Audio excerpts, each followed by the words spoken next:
Long ago, in the days when Israel had no king, life was hard. Everyone did what they thought was right in their own eyes.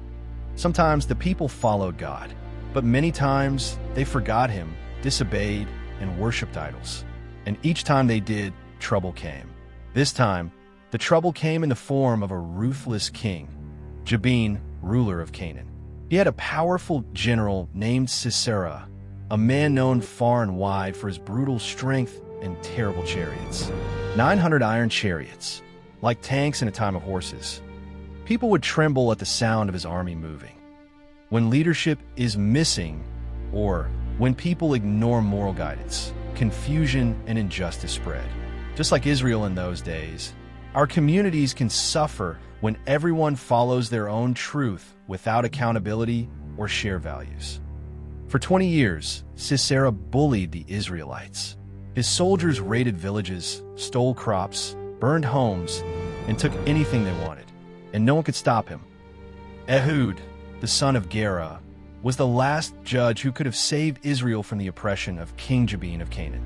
However, after Ehud passed away, no strong leader remained. Although Judges 3 verse 31 states that Shamgar, son of Anath, rescued Israel by killing 600 Philistines with an ox goad, that is all the Bible says about him. Now, the people of Israel were so afraid, they stopped using the main roads. They would sneak through forests, cross rivers at hidden points, and travel at night just to avoid being seen. Entire villages were left unguarded. The people cried out to God for help. Fear, whether of violence, failure, or rejection, can isolate us. It causes us to avoid risks and stay off the main roads of life. But like Israel, we're not meant to live in hiding. Faith pushes us to step out, even when we're afraid. While this fear covered the land, one woman stood tall, Deborah. She was a prophetess and a judge. Each day, she sat under a palm tree in the hill country of Ephraim, and people came from far away just to hear her wisdom. She spoke the truth, and more importantly, she listened to God. One day, God gave her a message. Call Barak, son of Abinoam. Tell him to gather 10,000 men from the tribes of Naphtali and Zebulun and go to Mount Tabor. There I will draw out Sisera, and I will give him into your hands. Deborah sent for Barak. When he arrived, she told him the word of the Lord. But Barak hesitated. If you go with me, I'll go, he said. But if you don't go, I won't go. Deborah agreed to go, but her answer was sharp. I'll go with you. But know this, the honor will not be yours. God will deliver Sisera into the hands of a woman. You don't need a title or position to lead. Deborah was not a warrior or a queen, yet she guided a nation with wisdom and faith. Influence often comes from character, not control. Now, let's shift our eyes to the desert, to the wandering tribe of the Kenite. These were not Israelites, but distant relatives through Moses' father-in-law. They lived in tents, moved with the seasons, and knew the terrain like the back of their hands. Among them was a woman named Jael, the wife of a man named Heber. Heber had made peace with King Jabin. Perhaps it was a smart political move. Perhaps he wanted to keep his family safe. He set up camp away from the rest of his people, near the oak tree of Zananim, not far from Kadesh. Jael wasn't a warrior. She was a tentmaker, a woman who spent her days setting up camp, weaving goat hair into coverings, pounding tent pegs into hard, dry earth. She had strong arms, steady hands, and a quiet spirit.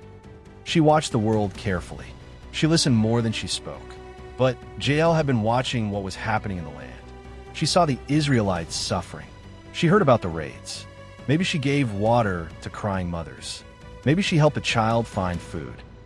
She knew right from wrong, and she knew Sisera's day would come. Like Jael, many people feel overlooked because they don't hold flashy jobs or public roles. But often, it's the ordinary people, nurses, teachers, parents, volunteers, whose daily work becomes the turning point in someone's life. The day finally came when Barak obeyed. He gathered his 10,000 men.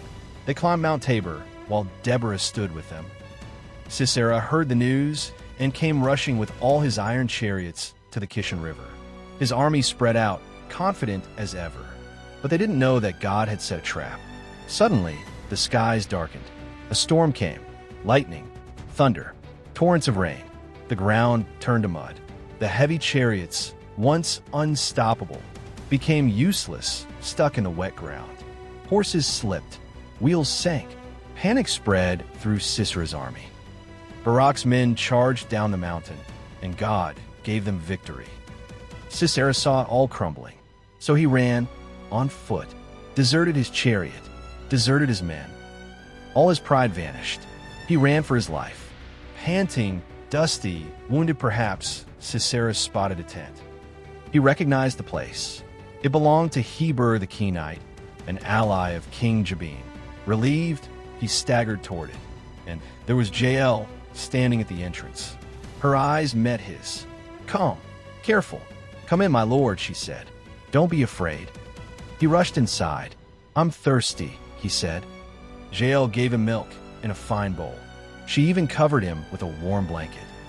"Stand at the door," he said. "If anyone comes and asks if I'm here, tell them no." And he drifted off to sleep. The tent was silent. Now Jael was faced with a big decision. This was the enemy of her people, the one who had hurt and killed many. But he was also a guest in her tent. What would she do? Jael made a choice. She took a tent peg, something she used every day, and a hammer. She went softly to where Sisera was sleeping. Then, with one strong strike, she drove the peg through his head and into the ground. Sisera died in her tent. Sometimes, life brings you moments where you have to be brave, even if it's scary or unusual. Jael acted with courage, even though no one told her what to do. Being brave doesn't always mean fighting with fists. It means doing the right thing when it's hard. A little while later, Barak came looking for Sisera. Jael came out and said, "Come, I'll show you the man you're looking for."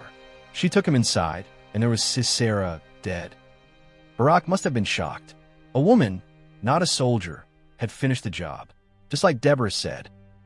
After the victory, Deborah and Barak sang a song of thanks to God. In the song, they praised Jael. Most blessed of women is Jael. She struck Sisera. She crushed his head.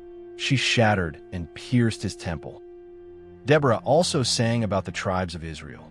Some of the tribes had come to fight, like Zebulun and Naphtali, but others didn't help.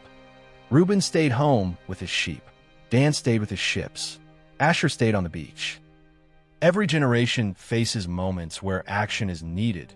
At work, in the community, in standing up for what's right. Some stay on the sidelines. Others step into the moment. Every one of us gets to decide. Will I show up, or will I sit it out? What happened after? The Bible doesn't say much about Jael's life after that moment. But we can imagine that she kept building tents, caring for her family, and telling the story of what God did. People may have come from far away to see the brave woman who defeated a general with just a tent peg. Little girls probably grew up hearing, "Be strong like Jael, be brave like Jael." And for years after, the people of Israel had peace in the land. Final thoughts. Jael wasn't a warrior. She wasn't famous. But when her moment came, she was ready. She didn't use a sword. She didn't wear armor. She used what she had, and God used her. Big life lessons from Jael's story. 1. True power doesn't shout. You don't need a title or spotlight to make an impact. 2. God uses the steady and unseen. Quiet faithfulness can change history. 3. When your moment comes, move. Courage is acting when it counts, not waiting for perfect conditions. For peace often starts with one bold choice. You don't need a platform to bring peace, just wisdom and guts. So remember Jael, the woman in the tent, the maker of homes, the one whose hands were strong and steady. She wasn't looking for greatness, but greatness found her, and it can find you too. Thanks for watching. If you found this inspiring or insightful, please share it with someone you love. Also, don't forget to like, comment, and subscribe to my channel for more interesting stories like this.